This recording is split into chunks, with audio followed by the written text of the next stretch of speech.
Well, good morning, everybody. My name is Eric Sampson. I'm with Edgewater Trading. I want to say welcome to 1 Million Cups. 1 Million Cups is a community organization founded by the Kaufman Foundation out of Kansas City, based with the idea of bringing together to educate and encourage entrepreneurs in the local community. The idea and the name come from the thought that a vibrant startup and entrepreneurial community comes through deliberate collisions between personnel who are active in the field over about 1 million cups of coffee. So please help yourself to the coffee. We're very glad to have you here today. I want to give a little recognition to the other organizers of 1 Million Cups, Ashley Thomas of Cook With Me TV, Raphael Rodolfi, of course, of Videogenique, and Sarah Wellborn of Advanced Media Partners. It's also really good to see Kevin Evans and Ross Martin from the Illinois SBDC here in the room. That's always very helpful. So without further ado, I want to bring up to discuss with us from the Peoria Innovation Alliance, Jake Heyman, and then we're also very happy to have Trey Bowles from the Dallas Entrepreneur Center. Are you okay? Good morning, everyone. Good morning. I think I know everyone here, most everybody here. So I'm Jake. If you don't know me, then come up to me afterwards. But I'm going to spend just a little bit of time. I want to try to keep true to our 6-minute thing. So I'll try to spend 6 minutes. I don't know if I'll go through all this because I want to give away too much of what we're going to discuss tonight at our event. So just a little bit about my background. I grew up here in the Peoria area. I came from Pekin. Grew up there, went to high school there, graduated in '98, went to Illinois State University to study music education. I wonder where the connection is. I still don't know either. Decided I didn't want to teach children and ended up going into graphic design and branding and those types of things. So had a couple stints at Caterpillar, started my own company in 2012 called One Fire, and actually one of my old employees is here, Mark Nickerson. So welcome, Mark. So we were doing primarily a lot of work with Caterpillar. We worked with Jump when they opened the facility here back in, Kip, when was that? 2013? Was it 13? Okay. Worked on a mobile application for them using augmented reality 6 years ago, 5 years ago.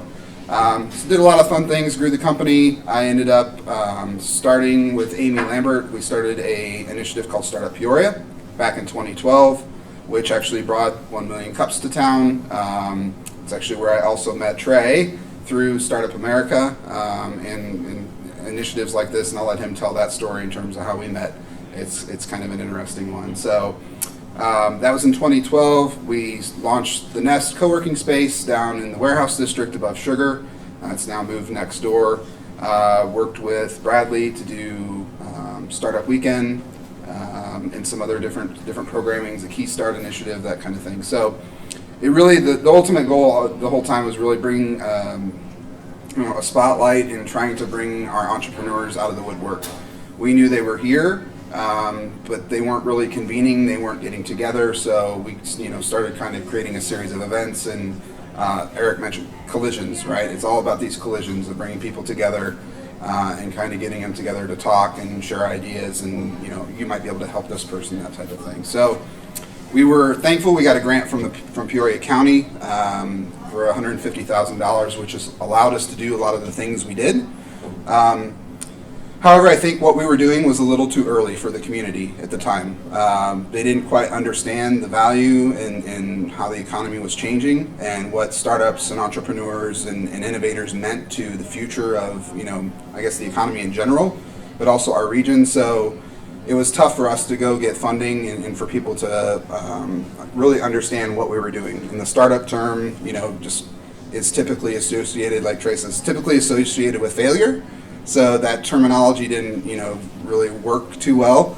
But thankfully, Jennifer Daly at the Greater Peoria Economic Development Council saw value in what we were doing, brought the program underneath the EDC, and that also took Randon Geddes, who's now gone to Boston, and underneath that, I ended up focusing more on the company, on One Fire, and continued to grow that. So in 2016, after some family tragedy stuff struck, I ended up walking, or essentially getting out of one fire.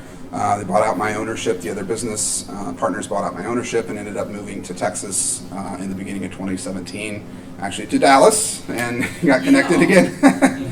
Got connected again with Trey down there, and then ended up just with some things that happened. Family being back here, we ended up coming back in like July of 2017. Through that, I got hooked up with Tada, if you're familiar with Tada, and a spinoff of CGN, and Guha, who's a great community advocate. Ended up working with them, helping them with marketing for a while, but kind of laid low. A lot of people didn't know I was back, which was fine, and just kind of was observing what was going on in our ecosystem, what had happened, what was going on with the programs we had put into place. Some of them were still going forward. And while the things were great that were going on, the one thing that I kind of noticed that was missing was this storytelling piece, right? All this good stuff was going on. There was activity happening in the warehouse district. The companies that had been started, when we began, like Bump Boxes, were starting to grow. But nobody was talking about it. Nobody was out sharing, hey, these guys are doing great stuff, and we also have this company that's now formed and started to, like natural fiber welding, that started to make some more progress. Like, nobody was really out collectively telling that story, which I found just kind of interesting. So the goal that, as I was working at Tada too, is like, okay, how can I kind of get back involved in the community building side and just try to tackle that whole storytelling piece. Well, then through a series of different things, OSF announced, the Innovation Hub project. Randon announced he was leaving. There was just some different transition things. Said, well, there's a lot of good stuff going on, but we're still kind of siloed. So that really led to then this creation of the Peoria Innovation Alliance, of trying to bring together all of these, I don't want to say disparate, but siloed efforts into one common, theme, if you will, and one common movement of moving things forward. So I'm just going to do a couple slides, and I won't go into too much detail. So this dates back to 2015. This was a quote that I made the day that Caterpillar said that we're staying here and going to invest $1 billion in downtown. We continually as a region, and I think it's not any one person individually, but collectively as a region, we were just kind of stuck in this status quo type of mentality. And I think even the mayor made that comment that same day around, we can't be complacent. We can't hang our hat on one company. We can't just rely on one thing. Like, our business community needs to be thinking forward. Well, unfortunately, as we found out and realized, when Kat said, well, we're not staying here, we're not going to invest that money, we still have been kind of in this state of shock. Like, well, what are we going to do? How are we going to survive, that type of thing? So the why really is that exit of Kat's headquarters. Our Illinois business climate certainly doesn't help us in some cases in terms of attracting companies, that type of thing. And this economic uncertainty and sense of urgency we have in the region, we've made substantial progress, as I said, in terms of our ecosystem growth, the quality of place things that are going on, the Bike Peoria, the warehouse district, the stuff that's happening in East Peoria. There's a lot of good stuff going on.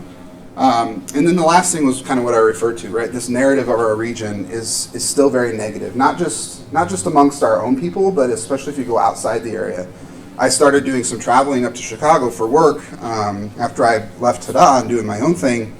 And every time I talk to somebody in Chicago and tell them I'm from Peoria, I hear the same thing. Like, it was either, I hear crime's really bad there, or I just saw this report about this, or we heard the cat's leaving, like things are really bad there. And because I had known some of the stories that were going on, I was able to say, actually, no, that's not true. Let me tell you about this, and this, right? But if we're not armed with that information and we don't know, then we just kind of go along with it. And then that negative just perpetuates itself, and we just continue telling this narrative of it's not great.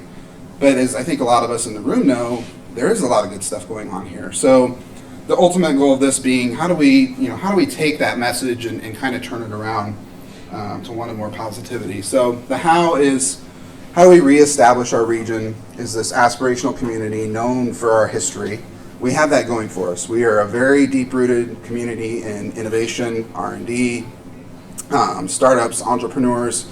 We've always, in the startup world, the term pivot, right? when we're hit with something like when Prohibition hit, right, we pivoted into something else. So we've been constantly doing that in the community.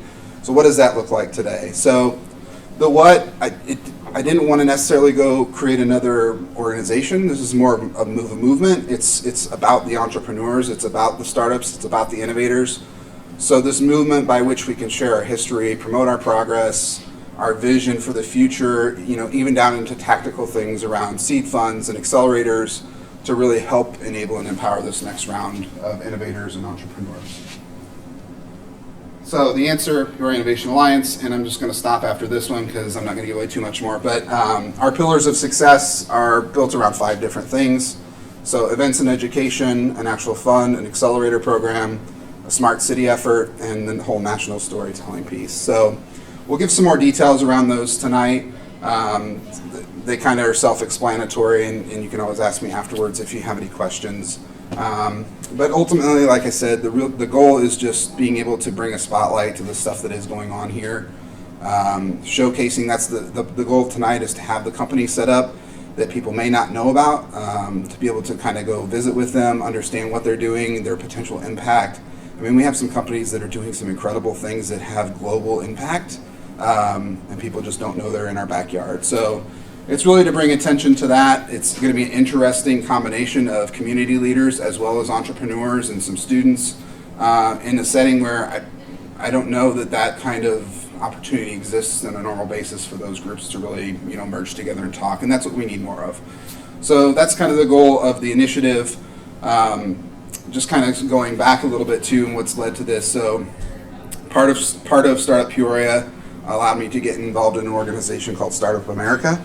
And I'll let Trey talk a little bit about that, but it allowed us the opportunity to be connected with over 100 different community builders. There is a kind of a title or a role, if you will, of what this is kind of all about. It's about community building.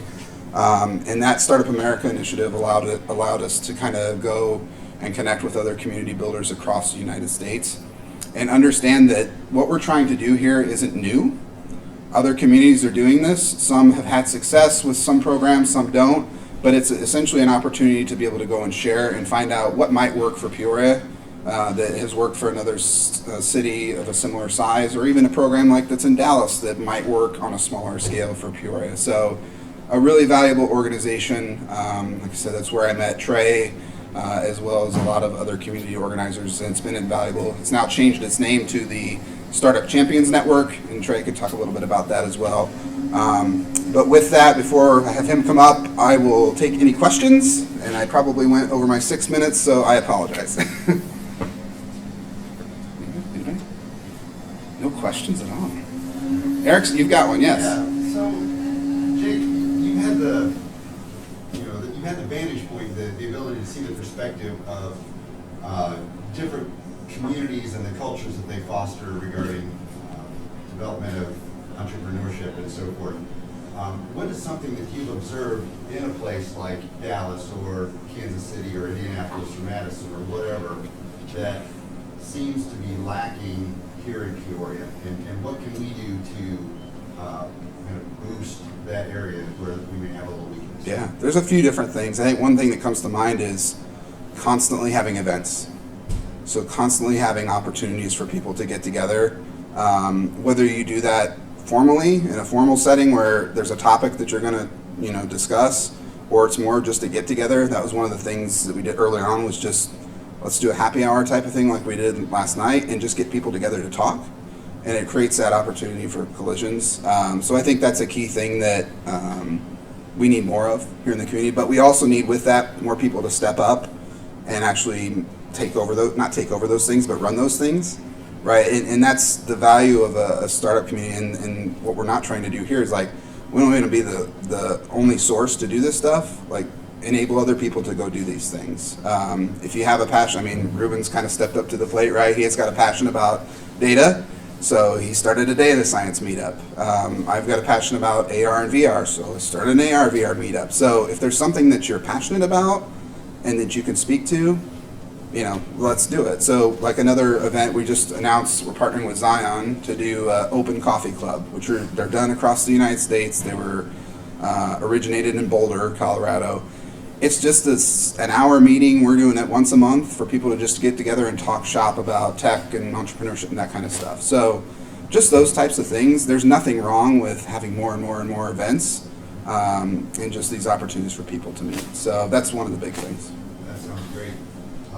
Oh, yes, go ahead. Just to follow on that, Yep. apologize, but I know Ruben has been doing a lot in regard to promoting events and helping with meetup scheduling and that kind of thing. One thing I want to tip my hat to you on is the fact that I see the cross-promotion and the opportunity for cross-pollination between some of these scattered areas where there is being energy spent, and we want to make Right. sure that that does get disseminated so that more and more people can get involved and have the opportunity to be aware that these events are happening. Absolutely. That's a key thing. Yeah, that's a key thing, and that credit goes to Ruben. He's been spending a lot of time putting this calendar together. We've actually embedded that calendar into our website, which just went up this morning. But that's to your point. Like, we have a group of podcasters that meets once a month, like professional podcasters that produce podcasts, put them out on Apple and through the various channels, and they meet every last Tuesday of the month. But even sitting in that meeting with them, you tell them about the other meetups that are going. They're like, I didn't know, right? Or you tell people that there's a podcasters meetup. They're like, I didn't know. So it's that awareness of there's all these things going on, but where do you find out that they are going on? So that's kind of what like Ruben's calendar is addressing, and it's just more how can we get that out there and, like you said, do the cross-pollination through social media and those types of things. So, Kevin. So Jake, thanks for doing this. As you're talking about changing the narrative, I know that you've been out there kind of curating stories. So can you tease us with one of the cool stories that will be featured as part of this national storytelling effort? Sure. Well, I'll let Trey tell his story because we're going to feature that one. We have an article that's been written. So Steve Tarter, if you guys know, from the Journal Star, or used to be from the Journal Star, I should say, is retired. So he's helped us write. He's working on a series of different articles highlighting some individuals and eventually companies and things like that. So he's written a story on Trey. One of the other ones, I won't share it tonight, but and these are about people from the area that have gone on. So I'll give you one example is Brandon DeWitt, if you guys have heard of him or know of him. So I went to high school with him in Pekin. We were in Boy Scouts together and all kinds of other things. He went to ISU, graduated with a computer science degree, and then started a fintech company in Indianapolis because it's close to Experian and some of the other credit reporting agencies, called MyJibe, J-I-B-E. He ended up getting acquired by a company called Money Desktop, which is in Provo, Utah. And now Money Desktop provides the back-end banking software for pretty much every large bank and credit union in the United States. So USAA, Bank of America, even CEFCU uses their software as the back-end processing for all the banking transactions. So Brandon is now CTO and co-founder. They're raising, I don't even know what series round they're on, but they're raising it about a $600 million valuation. And I think probably their next round they're going to be at over $1 billion. And their co-founder is from Pekin, right? And and I guess the thing comes back to he's very passionate about the area and seeing our area succeed. And there's other people like that that have been from here and attribute a lot of their success to being here and the roots of being in the Midwest and the work ethic and that type of thing. So that's just one of them. I don't want to steal natural fiber welding story is incredible. They'll be there with a booth to kind of showcase their products and everything tonight, and that's a great story as well. So, great question. All right. Well, with that, I'm going to introduce Trey. I'll let Trey introduce or talk about how we got to meet each other.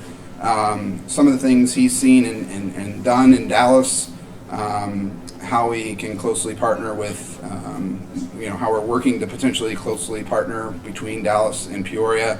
Obviously, Dallas is a much larger city, but there are some applicable things that they've done that we can bring to Peoria, as well as the relationships that we have. So with that, I'll introduce Trey Bowles from the Dallas Entrepreneur Center and Dallas Innovation Alliance. So, welcome, Trey. Morning. How is everybody? Good. Very good. I'd like to give a shout out to the ladies today. I like seeing ladies in rooms like this. We need more of them. So encourage more and more women to come out and participate this. Sometimes it's hard to come to, especially tech related stuff because it tends to be dudes, but we need to celebrate all of the different people that want to come to our events. And so thank you, especially to you ladies, for being here today. As I told some people yesterday, if it weren't for Peoria, Illinois, I wouldn't be here. My mom grew up in Peoria, and my family's been involved in the city for a long time, and my grandmother still lives here, so it was fun to come back and participate in what Jake's doing here, what you guys are putting together, but also getting a chance to see my 97-year-old grandmother. Similar to Jake, about 6 years ago in Dallas, I'd grown up in Dallas, moved away for about 15 years, and I've been an entrepreneur my whole career, so I was building companies in New York, Los Angeles, Nashville, Colorado, Oklahoma, just a bunch of cities. I basically would decide, hey, I think I want to go live in this city, and then I'd move to the city and start a company. And then I settled back down in Texas back in 2008 and sold a company I was running in 2010 and kind of just said, what am I going to do now? Where am I going to live? What do I want to participate in? And when I looked around Dallas, I thought, man, there's a lot of opportunity in this city, right? Far more potential than in New York or Los Angeles, not because we were bigger or better, but because LA and New York had kind of achieved the status of being at the top. In Dallas, I saw all this opportunity and potential to be something great. We had 22 Fortune 500 companies, not to mention tens and tens of other large corporations that had a huge presence there. We had, in the city of Dallas alone, about 20,000 new businesses start every year. So for the region, that's about 45,000 businesses that start every year. We had universities, we had accelerators, incubators, but it was early. There wasn't a lot going on. And so I sort of had a hypothesis. And my hypothesis was, I believe that Dallas is top 5 or 6 most entrepreneurial, innovative cities in the country. I also believe that no one out there knows nor cares. So how do I get them to pay attention? A very similar conversation to what you guys are talking about here. All this, and Jake is so good at all the knowledge, but every conversation I have, I learn something new about Peoria that I'm like, gosh, that's awesome. I wish more people knew that. And so I set out to figure out how do we do that. And my thesis was we need to build something big and innovative the likes of few cities in the country are doing, and that will allow us to bring the eyes of the world on our region, and then we can begin to tell them the stories, the statistics, and the data we have that would show that we are a hub for innovation entrepreneurship. However, if the goal was to bring the eyes of the world on our region to highlight innovation and entrepreneurship, but we didn't know where those innovators or entrepreneurs were, it would sort of be a flash in the pan. So we created the Dallas Entrepreneur Center, or the DEC, as we call it, to help aggregate entrepreneurs together and to help teach aspiring entrepreneurs how to start, build, and grow businesses. And so we started that in 2013 and started with one location, and then now have 7 or 8 locations around the Dallas-Fort Worth area, recognizing that in order to serve entrepreneurs, if you put a entrepreneur center in downtown Peoria, you're going to be able to serve a good number of the entrepreneurs you have in the region, but not all of them. And so rather than expecting everyone to come to us, we started to go to them. And we built our model around 3 key areas: education, mentorship, and community. Education was teaching people things they needed to know to run a business. How do you legally structure a company? What's a balance sheet and why does it matter to me? How do I develop a marketing plan with no money? Things that you could teach people. HR policies, whatever those sorts of things are. Because people needed to know those. Oftentimes an entrepreneur comes into starting a company and he or she has an expertise in a certain area, but not all of them. And so how do we begin to augment those gaps that exist? Second, I think most importantly, was this concept of mentorship. The idea that the one thing an entrepreneur needs most is often the one thing that he or she does not have, and that is experience. And since we cannot buy experience over the counter, we can get it one of 2 ways. We can earn it, which takes time, money, and a lot of mistakes. Most of us will not have enough money to make all the mistakes we're going to make and still be able to launch our business. Or two, you can learn it. And by surrounding yourselves with people that have been there and done it before, subject matter experts, experienced entrepreneurs, industry experts, whatever the case may be, people that have managed large teams or built teams, things like that is hugely valuable. So if we surround ourselves with those types of people, it's going to increase the opportunity we have to be successful. It's going to remove obstacles that stand in our way from being successful, and that's what we began to do. And the last piece is one that Jake spoke a lot about this morning, which is community. The idea that putting people together in a room around a common idea or theme and creating the opportunity for those collusions, cool things just happen. Companies spin up and start. People ended up getting funded. New programs and events started rolling out of there all the time. So we started to do that, and then we saw a huge amount of success because we were filling a need that was not just felt in the region, but was real in the region. And our goal was to peer pressure people into being collaborative, right? Because like Jake said, Dallas and other cities are no different. You have all these silos of different people doing stuff, and everybody thinks that what they're doing is the best.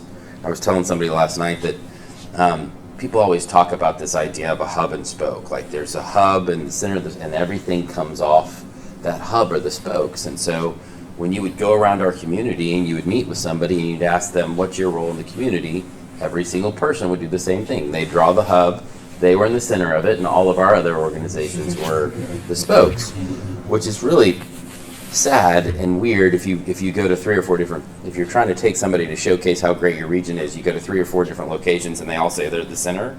Doesn't make sense. So what we did was we changed the narrative and we put the entrepreneur at the center of the hub, and all of our organizations were at the spokes, and we were there to help support and grow the entrepreneurs.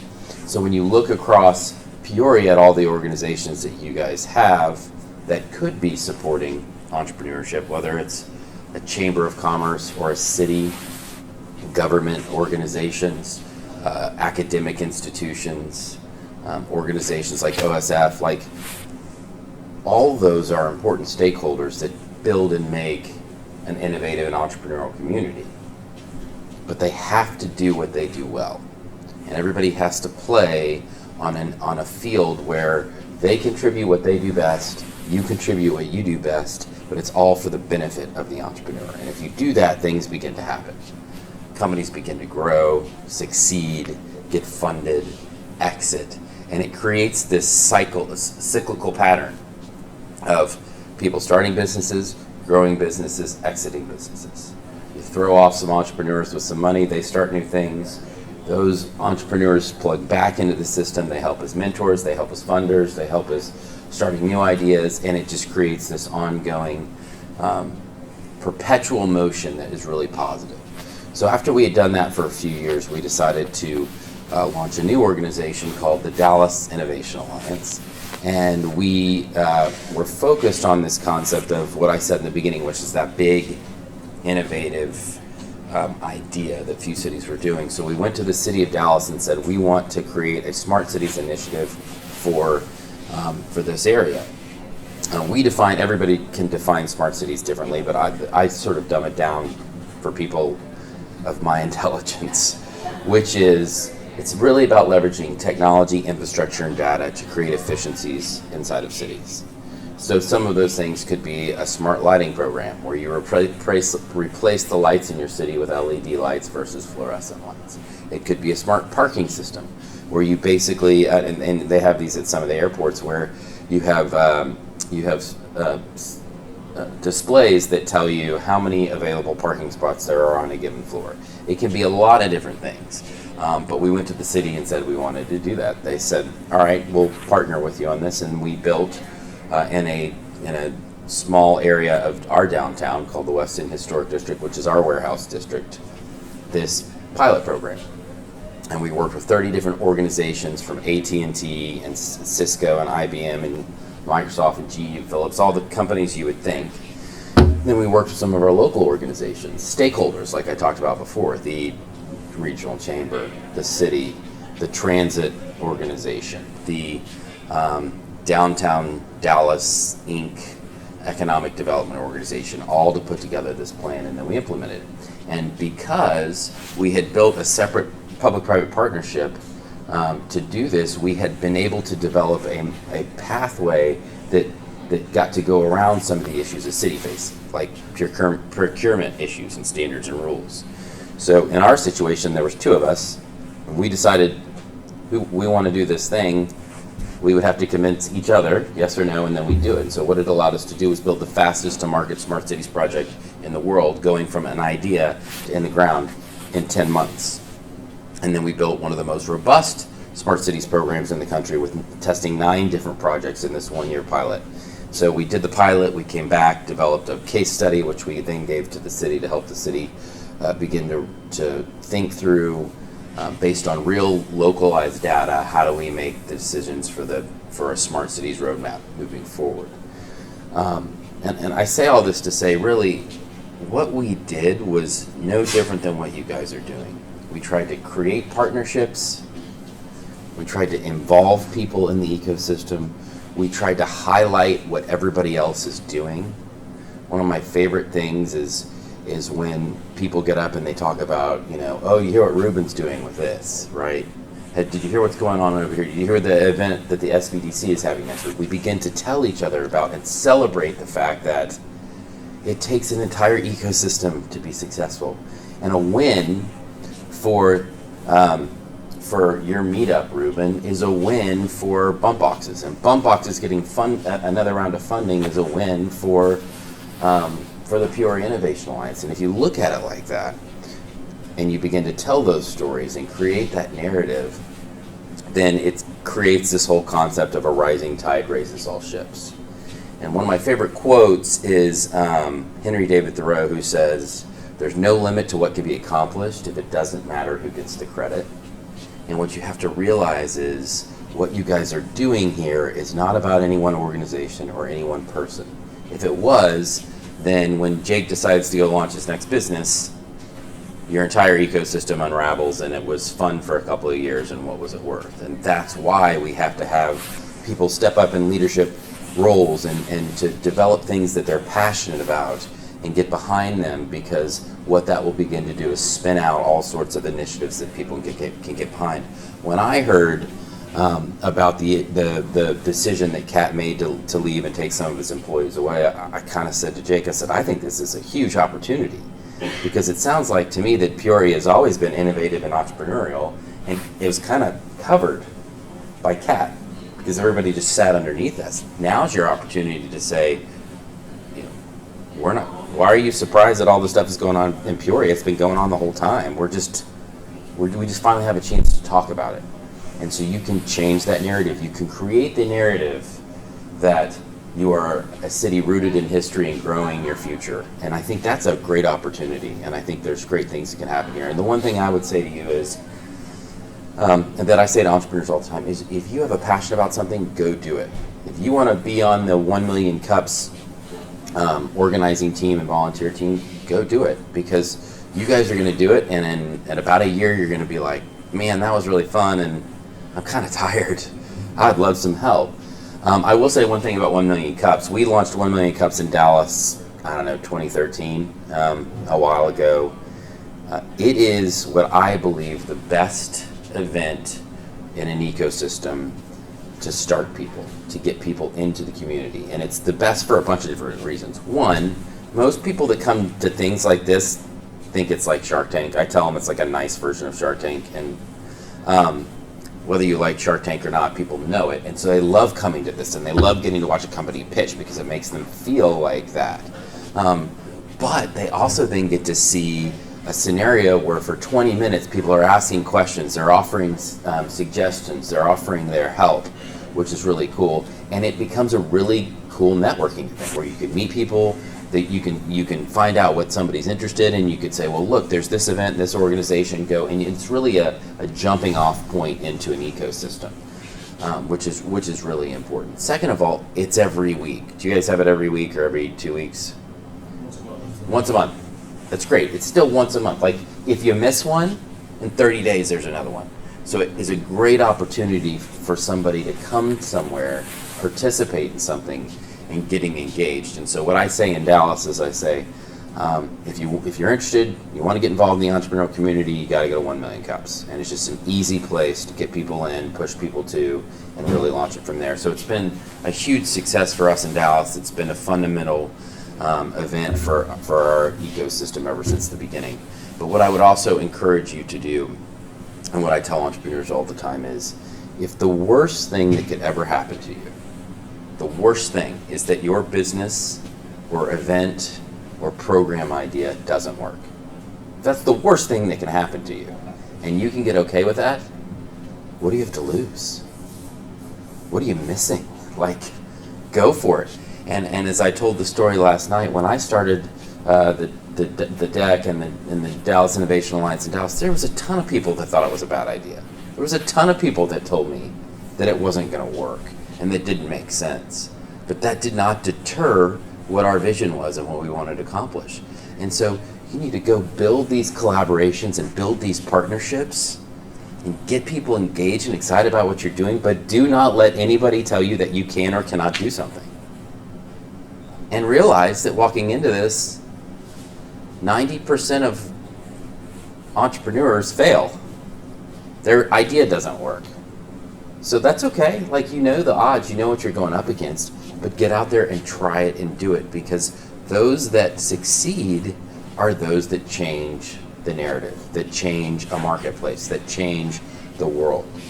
And so don't be deterred by what could be or couldn't be possible, and figure out ways that you can support people and you can then get people to support you. And I say this all the time. Anytime somebody comes into one of our locations, I say, as soon as you cross the threshold, your mentality must change to, let me find one person that I can help.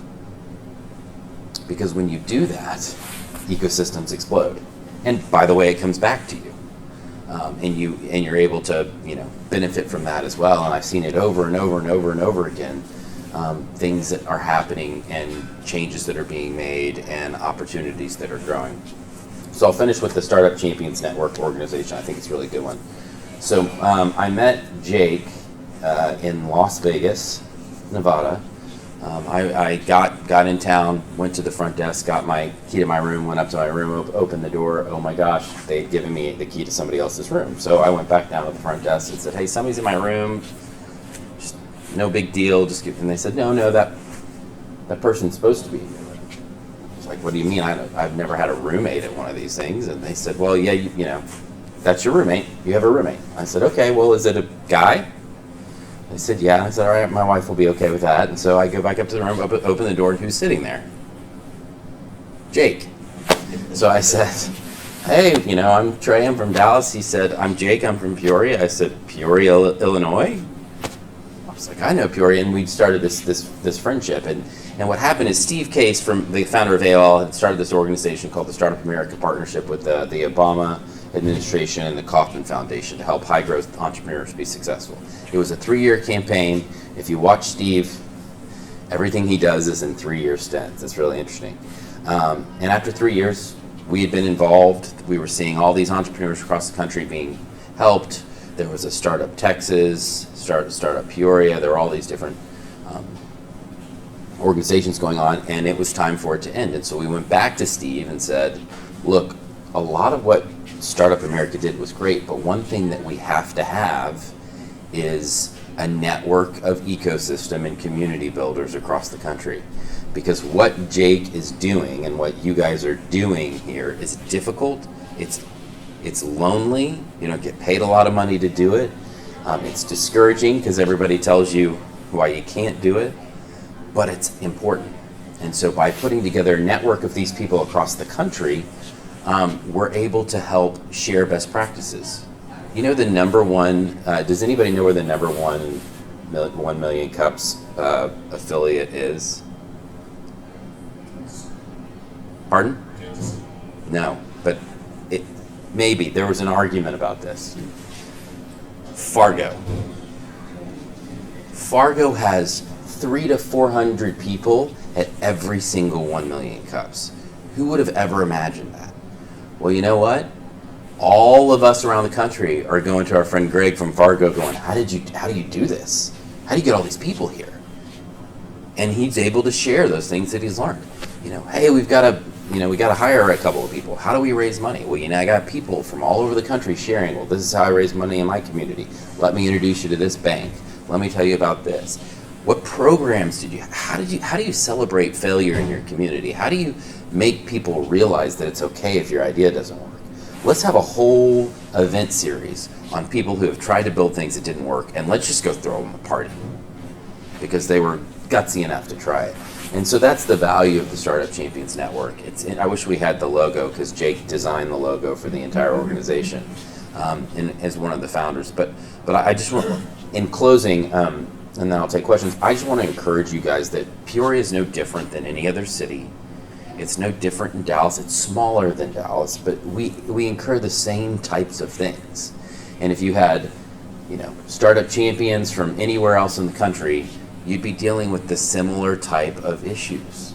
And so we have an opportunity to learn from them, but you also have the opportunity to realize that where you are is an exciting place in your history, and that what you're doing is really important. And so don't lose heart.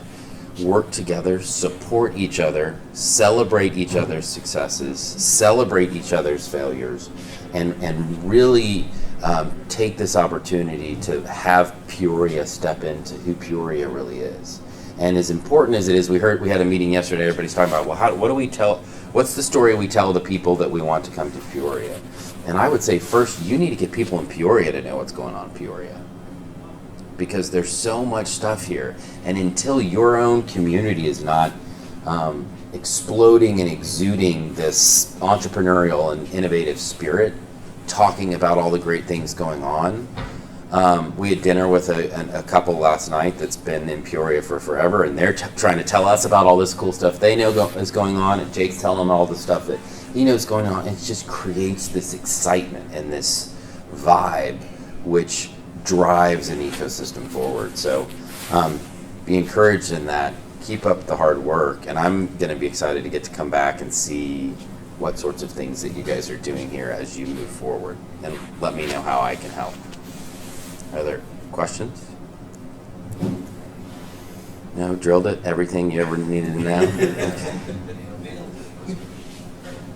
Perfect, so what's next?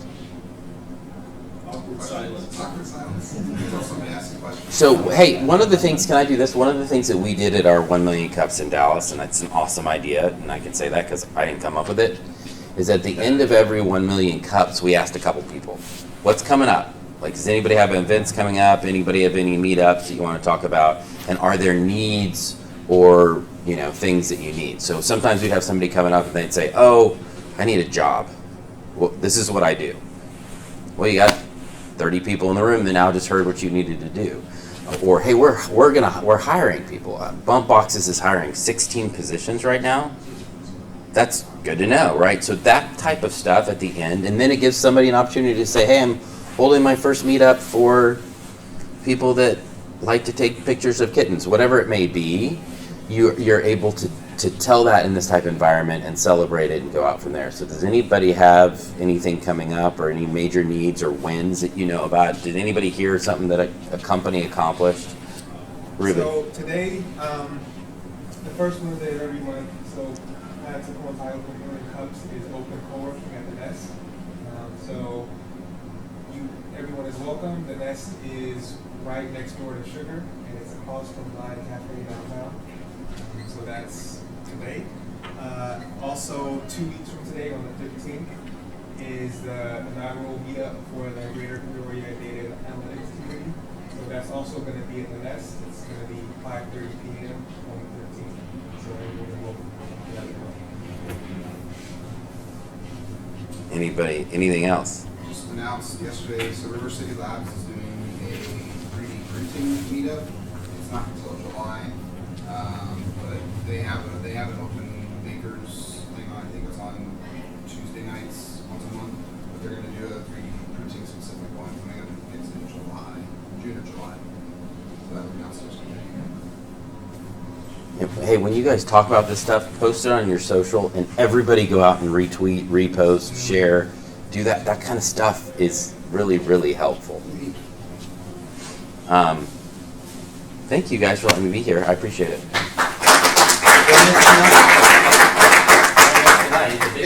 Don't miss the night if you're not registered. To Trey's point, one of the things too, the ways to get involved. The first way is we have kind of a street team. This Peoria Innovation Evangelists, and one of the biggest ways you can help is what Trey just mentioned is we post stuff, just repost it and share it with everybody. The more that we can get into the community and get people aware of things, the better.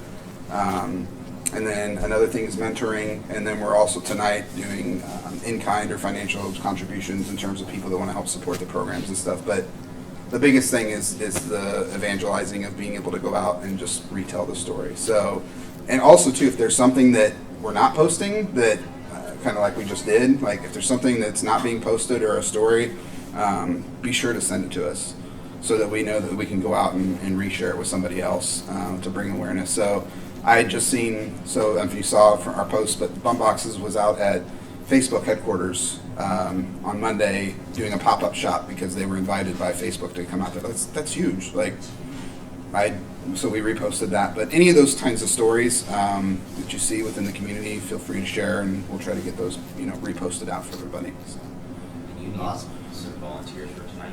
Yeah, I think there's some here that are going to volunteer for tonight, but we're always looking for more. We put together kind of a list of questions of like frequently asked questions that people might get asked tonight, so that not everybody's coming to me or to you, to Trey, to ask questions. We're also looking for somebody to help with the registration table. We're going to be have shirts available for a suggested donation. So we'll have a form for the shirts and stuff tonight too. So it'd be a great event. If you haven't signed up, don't worry about registering. Just tell me that you're going to be there, because I think we're going to have a few more than we expected, which is good. So thanks, Eric. Oh, I have stuff stickers. Excellent. Thank you, Trey. Thank you, Jake. Just a couple of housekeeping announcements. We'll be back here June 5th for a presentation by Brave Launch, the business accelerator. And also, again, thanks for jostling my memory tray, but every week we actually have 1 Million Cups meetups in an informal setting. So we have this incredible venue once a month, but every week we're meeting at 1311 Southwest Adams, which is the building that Raphael's Videogenique is housed in. And we are grateful to have the space available, but please join us at 8 a.m. Every Wednesday for informal networking, talking about startup communities, talking about what projects you're working on, talking about ways you can get involved, and ways we can, again, continue to encourage these deliberate collisions that spark all these great ideas and new businesses. So thanks again. Have a good week.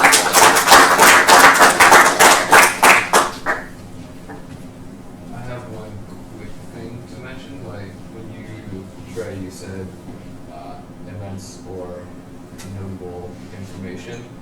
I went through the Accelerator program in 2016, the Brave Launch, who's presenting.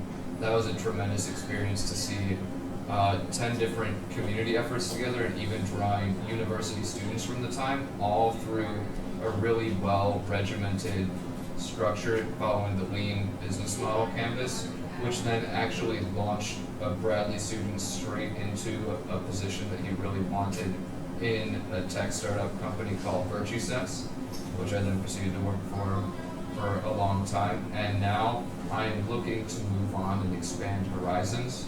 I have electrical engineering as a degree of experience, and also entrepreneurship and innovation as a double minor, but through working with a large startup, and through that process, I learned very good at presenting, bringing people together, and establishing a community. And I'm looking for Peoria to find ways to convince me to stay here and put me to work. Otherwise, I will be leaving maybe to Dallas or Atlanta. So that is a challenge to you guys to bring opportunities to me and say you have to stay here and do this, because I do want to make Peoria succeed. So help me on that mission. Good job.